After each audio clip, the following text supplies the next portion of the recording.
Hello everybody, greetings from Portugal and thanks for attending my presentation. In learning from demonstration, the aim is to develop techniques that enable robots to learn to perform tasks from demonstration of a non-expert user. Complex sequential tasks are usually split up into motion units, which are called movement primitives. In this work, we proposed an approach to learn these movement primitives from demonstration using the generative adversarial framework. We focused on 4 requirements that seem very important to us. The robot should be able to reproduce the same variability as the demonstration, which is important, for example, to initialize the distribution of policy for reinforcement learning. The policy that we learn should be able to adapt to variations of the parameter of the task, such as object moving. Our approach should be robust to uncertainty in the dynamic system and perturbation of the environment. And finally, it has to cope with small datasets, such as 4 to 10 demonstrations. In a previous work, we developed a statistical approach to imitate Swiss cheese skills from kinesthetic demonstrations. During the motions, the robot records several features, such as the position of the tool. A force sensor is also mounted on the robot to measure the force profile together with the position and velocity of the tool. Several demonstrations are recorded in which the cheese melts, its height changes, but the same force is applied. The robot interprets that perpendicularly to the cheese, the force is more important than the position.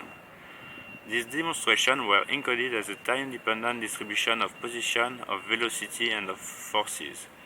Mathematically, our approach was to learn a Gaussian factorized distribution of trajectories that looked like this. It is only approximate because factorized at 2 levels, at the level of the time step and at the level of the features like position, velocity, and forces. When reproducing the skills, the idea was to use optimal control in order to generate a trajectory that maximizes the probability of the distribution while satisfying the kinematic and dynamic constraints. These constraints were ignored at the learning phase because of the factorization. It made the approach computationally feasible but introduced many distortions such as a bad limitation of the variability. To overcome this distortion, we propose to change the learning paradigm while keeping the same approximate models. Instead of learning the model as a generative one and transferring it to the robot, we use it to compare the demonstration with the reproduction. It is done in the generative adversarial framework in addition to the standard neural network discriminator. The training of generative adversarial model is known to have stability problems, especially when generating long sequences. Our addition of approximate distribution makes the training more stable and faster. It also reduces the need for big datasets. We performed several experiments on a panda robot. In this one, the robot needed to paint a box, which can have various positions and orientations. Here is 4 of the 7 demonstrations. To provide adaptation, discriminator is comparing the trajectories in joint space and in task space in 2 coordinate systems, one global and one linked to the box to paint.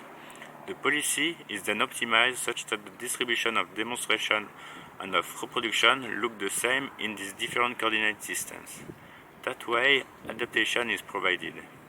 We also propose an algorithm to deal with unknown dynamics, for example when using door control. The idea is to alternate between 2 processes. The first is optimizing the policy offline to look like demonstration, given a distribution of possible dynamic models. And the second is to execute this policy on the robot and optimize the dynamic models to improve the predictions. We end up with a very efficient process that managed to reproduce dynamic motions with only a few trials on the real system. Thanks for your attention. I'll let you try the Jupyter notebooks and read the paper if you want more information.